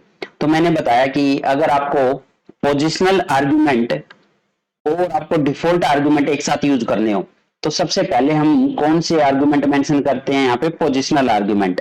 तो सबसे पहले पोजिशनल आर्गुमेंट आएंगे, फिर आपके कौन से आर्गुमेंट आते हैं, डिफॉल्ट आर्गुमेंट, फिर हमारे डिफॉल्ट आर्गुमेंट आते हैं उसके बाद। तो ये वाला ऑर्डर हमें फॉलो करना होता है, ये आपका करेक्ट ऑर्डर है। कोई कहे कि नहीं भाई पहले डिफॉल्ट आएंगे फिर आपके पोजिशनल, तो ये गलत ऑर्डर हो जाएगा, ये आपका ऑर्डर नहीं है। तो इस ऑर्डर में हम नहीं डिफाइन करेंगे, ये गलत ऑर्डर है। तो आपका जो करेक्ट ऑर्डर है कि पहले पोजिशनल आएगा उसके बाद डिफॉल्ट आएगा, या फिर उसके बाद आपका कीवर्ड आर्गुमेंट भी आ सकता है, पोजिशनल के बाद आपका कीवर्ड आर्गुमेंट, ये भी कह सकते हो।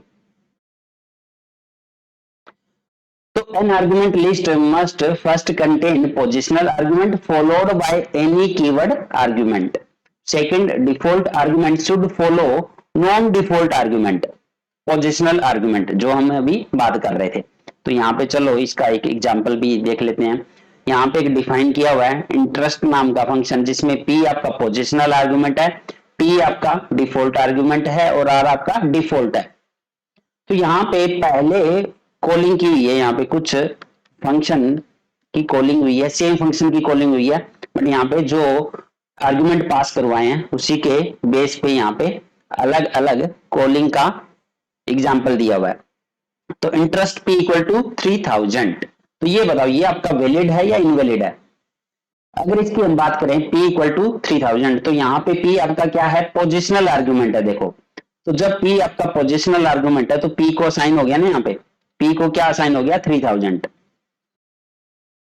अब दो आर्गुमेंट यहाँ पे आपने दो वैल्यू नहीं पास करी, एक ही वैल्यू पास करी है, जबकि तीन वैल्यू है यहाँ पे, आपके डेफिनेशन में तीन है और आपने कॉलिंग के टाइम एक वैल्यू। तो अब ये दो वैल्यू डिफॉल्ट अपने आप उठा लेगा, t की वैल्यू 5 उठा लेगा और r आपका 0.05। तो ये तो आपका वैलिड हो गया ना, इसमें तो कोई गड़बड़ है ही नहीं। नेक्स्ट वाला देखते हैं, interest t equal to 10, p equal to 1000। तो अगर इस वाले की बात करें हम, यहाँ पे ये कीवर्ड आर्गुमेंट आपने पास करवाए हैं। ये कौन से आर्गुमेंट है, कीवर्ड, क्योंकि आपने नेम असाइन कर दिया ना यहाँ पे कि t में 10 जाएगा और p में 1000 जाएगा, तो ये अपने आप ढूंढ लेगा।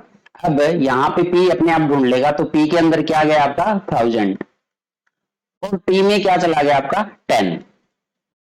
अब जो तीसरा वेरिएबल r है जिसकी वैल्यू आपने डिफाइन नहीं करी, यहाँ पे आपने कॉलिंग के टाइम वैल्यू पास नहीं करी, ये डिफॉल्ट वैल्यू उठा लेगा जो कि है हमारी r की वैल्यू है 0.05। तो ये भी आपका एक वैलिड हो गया, इसका मतलब वैलिड है, इसमें कोई गड़बड़ नहीं है क्योंकि ये कीवर्ड आर्गुमेंट आपने पास किए हैं।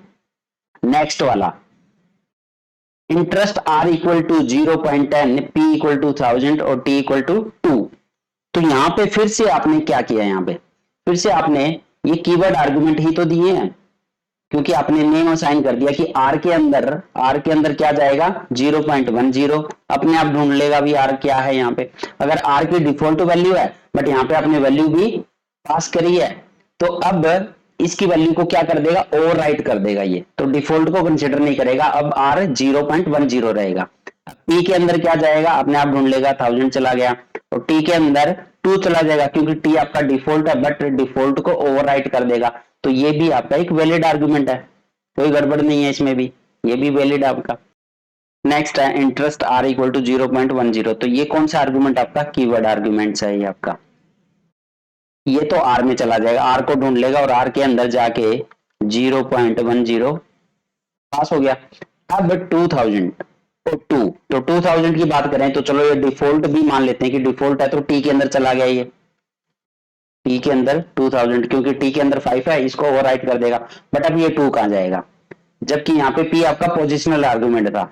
तो जब पोजिशनल आर्गुमेंट है और आपको यहाँ पे पोजिशनल आर्गुमेंट की ही वैल्यू पहले पास करवानी होगी ना, क्योंकि पहले क्या आता हमारा पोजिशनल आर्गुमेंट आता है, उसके बाद कीवर्ड या डिफॉल्ट आर्गुमेंट आते हैं, और इसमें आपने कीवर्ड पहले दे दिया उसके बाद पोजिशनल दिया, तो यहाँ पे तो ऑर्डर ही गड़बड़ कर गया। तो जब ऑर्डर ही गड़बड़ा गया तो इसका मतलब ये इनवैलिड हो गया ना, ये इनवैलिड आपका कॉलिंग है। तो इस तरह से कॉलिंग नहीं करते हम, कॉलिंग में क्या करते हैं, पहले पोजिशनल आर्गुमेंट आता है उसके बाद कीवर्ड या फिर डिफॉल्ट आर्गुमेंट आएगा।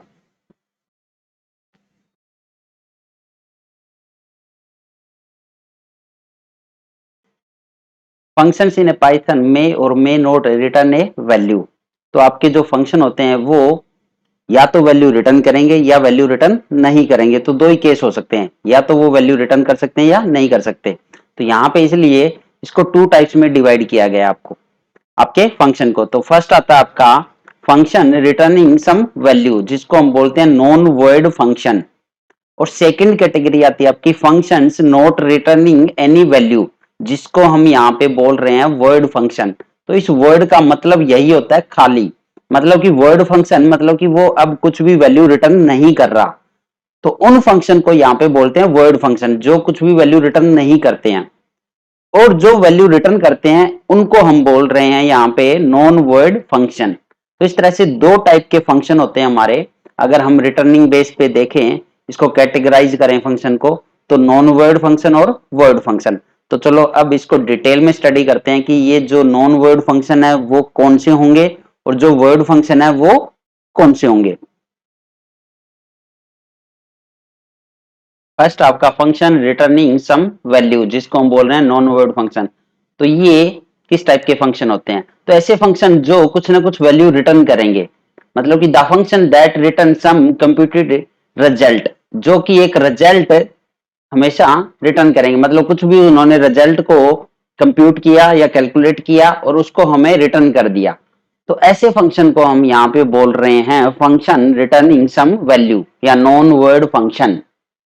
The computed value is return using return statement. तो यहाँ पे हम एक कीवर्ड यूज करते हैं, आपका रिटर्न नाम का कीवर्ड होता है, और यहाँ पे वो वैल्यू हम यहाँ पे स्पेसिफाई करेंगे जो ये कंप्यूट करेगा, जो ये निकाल रहा है, जो फंक्शन आपका परफॉर्म कर रहा है, जो टास्क परफॉर्म कर रहा है, वो वैल्यू अगर दे रहा है तो वो वैल्यू आपको मेंशन करनी होगी, और ये आपका रिटर्न कीवर्ड। तो मतलब कि ये आपका सिंटेक्स है रिटर्न स्टेटमेंट का। अब यहाँ पे एक फंक्शन दिया हुआ है डिफाइन, ठीक है। एड नाम का फंक्शन है और ए बी सी आपके तीन आर्ग्यूमेंट है और S equal to A plus B plus C, और ये रिटर्न कर रहा है एस की वैल्यू को। तो यहाँ पे एस की वैल्यू का मतलब है कि जब ए बी और सी तीनों को जोड़ देगा वो स्टोर हो गया आपका एस में, और एस की वैल्यू को रिटर्न कर रहा है। तो जैसे ही हम इस फंक्शन को कॉल करेंगे, जैसे यहाँ पे कॉल किया गया है 10 20 30, तो अब एस में क्या स्टोर होगा? 10 प्लस 20 प्लस 30, इन सब का सम जो किया गया 60।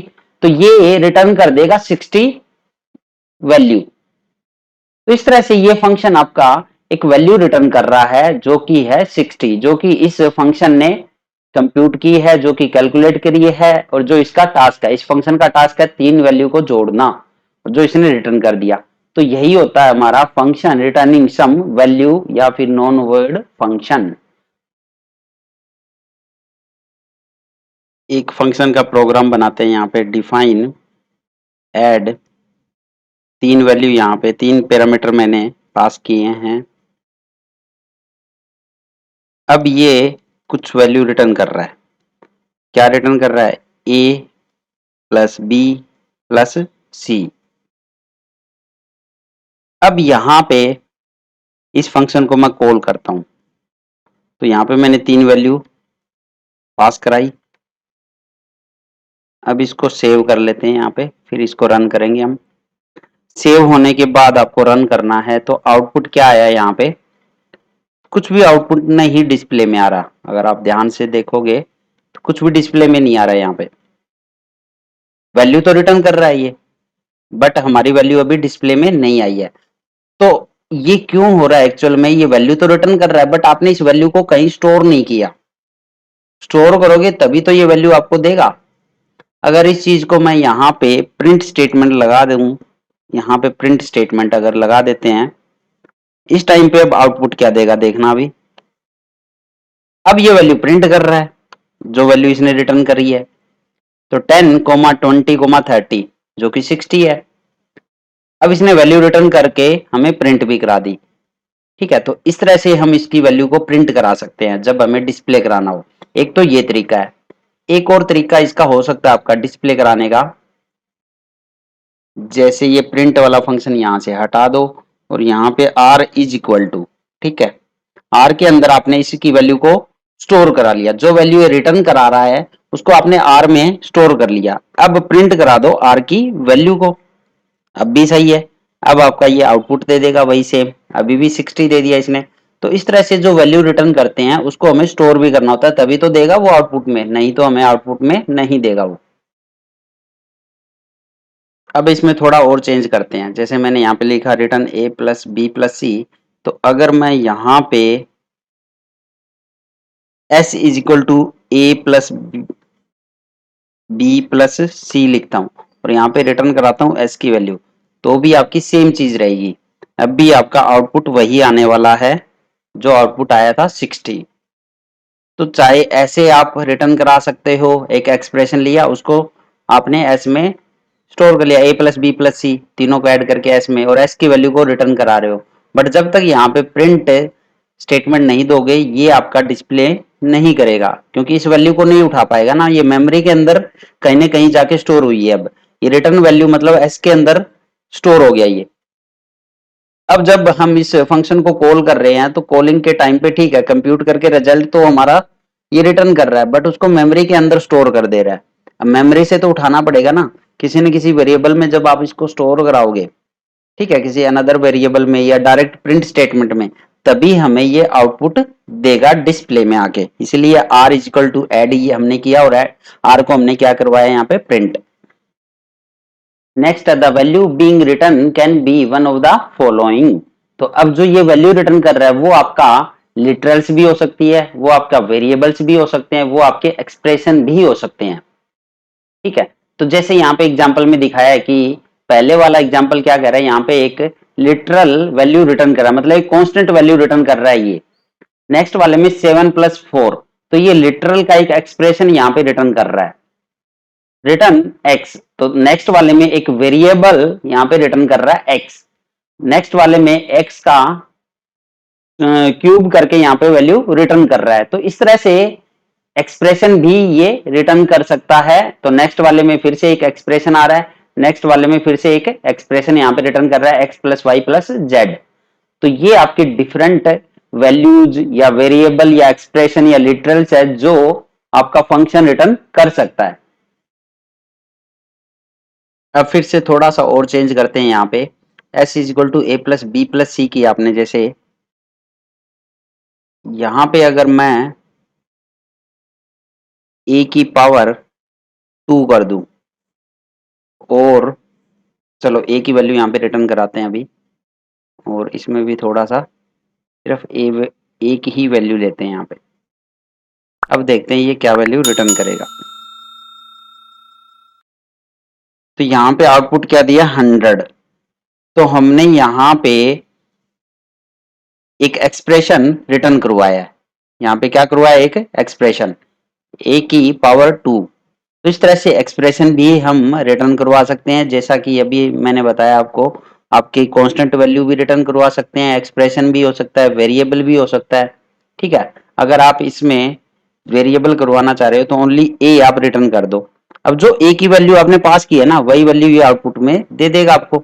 ए की वैल्यू आपने 10 पास करी थी और 10 ही इसने आउटपुट में दे दी। अब तो इस तरह से हम वेरिएबल भी रिटर्न करवा सकते हैं। अगर यहाँ पे आप 100 लिख दो, अब वैल्यू तो आपने 10 पास की है, बट ये रिटर्न क्या कर रहा है 100, तो ये 100 ही रिटर्न करेगा। अब ए की वैल्यू से कोई लेना देना है ही नहीं, 100 रिटर्न कर दिया। तो इस तरह से कांस्टेंट वैल्यू लिटरल भी ये आपका रिटर्न कर सकता है। यहाँ पे एक्सप्रेशन भी आ सकता है, जैसे ए प्लस 5+5। अब ए की वैल्यू हमने 10 पास की, अब ये 2 बार 5 ऐड करके हमें दे देगा 20 आ गया, 10 5 15 5 20। तो इस तरह से डिफरेंट वैल्यूज ये रिटर्न कर सकता है हमारा फंक्शन। वो लिटरल भी हो सकते हैं, वो एक्सप्रेशन हो सकते हैं, वो आपके कांस्टेंट भी हो सकते हैं, या वेरिएबल हो सकते हैं आपके। अब सेकंड कैटेगरी आपकी functions not returning any value, जिसको हम बोल रहे हैं यहाँ पे वॉइड फंक्शन। तो ऐसे फंक्शन जो कुछ भी वैल्यू रिटर्न नहीं करते हैं, तो वो कुछ ना कुछ टास्क या फिर कोई ना कोई वर्क या एक्शन वहां पे परफॉर्म जरूर करेंगे, but do not return any value. तो ऐसे फंक्शन को हम यहाँ पे क्या बोल रहे हैं, वर्ड फंक्शन। तो जैसे यहाँ पे एक फंक्शन दिखाया हुआ है, डिफाइन किया हुआ है डिस्प्ले नाम का। अब ये डिस्प्ले फंक्शन क्या टास्क परफॉर्म कर रहा है, ये प्रिंट कर रहा है एक मैसेज डाटा माइनिंग हब। अब यहाँ पे कुछ भी आपने रिटर्न स्टेटमेंट नहीं मेंशन करी है, मतलब कि ये फंक्शन कुछ भी रिटर्न नहीं कर रहा है, तो ये कौन सी कैटेगरी आपकी वर्ड फंक्शन कहलाएगा। अब ये वर्ड फंक्शन, अब जैसे ही फंक्शन डिस्प्ले को कॉल किया गया तो इसने सिंपली इस मैसेज को प्रिंट कर दिया, बट कुछ भी वैल्यू रिटर्न नहीं करेगा। तो ये ऐसे फंक्शन हमारे क्या कहलाते हैं, word function. But in word function में एक और खास बात होती है आपकी, वो खास बात क्या है यहाँ पे, the word function do not return A value but they return A empty value of Python, जो कि होता है नन। तो आपको पता है कि नन एक कीवर्ड होता है, ठीक है। तो यहाँ पे ये वैल्यू तो जरूर है कि कुछ ना कुछ रिटर्न नहीं करते हैं, कोई वैल्यू रिटर्न ही नहीं करते हैं, बट एक एम्प्टी वैल्यू जरूर रिटर्न करते हैं जो कि होता है नन। अभी हम इसको एक एग्जांपल के थ्रू भी चेक करेंगे कि कैसे वैल्यू ये रिटर्न करता है आपका नन। कोडिंग के थ्रू इसको देखते हैं। चलो अब नेक्स्ट अब चेक करते हैं कि वर्ड फंक्शन कुछ भी वैल्यू रिटर्न नहीं करते। जैसे यहाँ पे अगर हम डिस्प्ले नाम का एक फंक्शन लें, डिस्प्ले, और कोई भी आर्गुमेंट पास नहीं करा रहे हम यहाँ पे, और ये प्रिंट कर रहा है आपका डाटा माइनिंग हब। अब जैसे ही आपने इसको कॉल किया, अगर हम इसको कॉल करते हैं यहाँ पे डिस्प्ले, तो अब ये हमें क्या स्टेटमेंट देगा।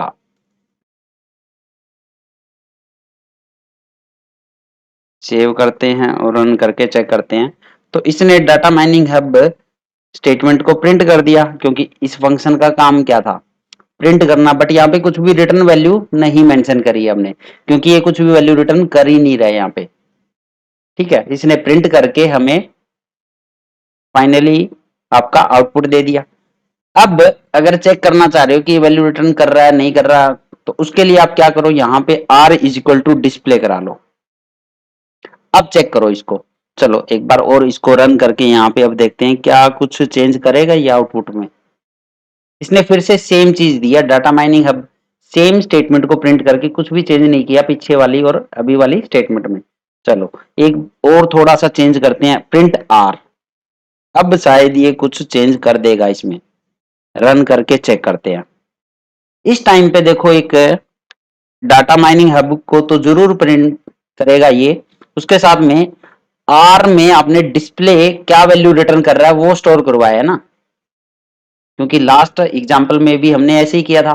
जो वैल्यू रिटर्न करता है उसको किसी न किसी वेरिएबल में स्टोर कराया और उस वेरिएबल को हमने डिस्प्ले किया प्रिंट स्टेटमेंट से। तो वही सेम चीज हमने यहाँ पे की है। बट इस टाइम पे हुआ क्या, जो डिस्प्ले है वो कुछ भी वैल्यू रिटर्न नहीं कर रहा, तो आर के अंदर आपका एक स्पेशल कीवर्ड जो होता है नन, वो आपका स्टोर हो गया और वही इसने प्रिंट कर दिया।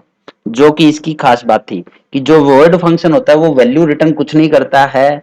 अगर फिर भी आप उसकी वैल्यू रिटर्न कराई हुई प्रिंट करवाना चाहते हो, तो वो क्या प्रिंट कर देगा, वहां पे नन प्रिंट करेगा, मतलब कि एक एम्प्टी प्रिंट करता है, ठीक है, जिसको हम बोलते हैं नन। तो ये कीवर्ड होता है, एक डाटा टाइप भी कह सकते हो आप, जिसकी वैल्यू नॉट डिफाइन। तो इस तरह से आपका वर्ड फंक्शन काम करेगा।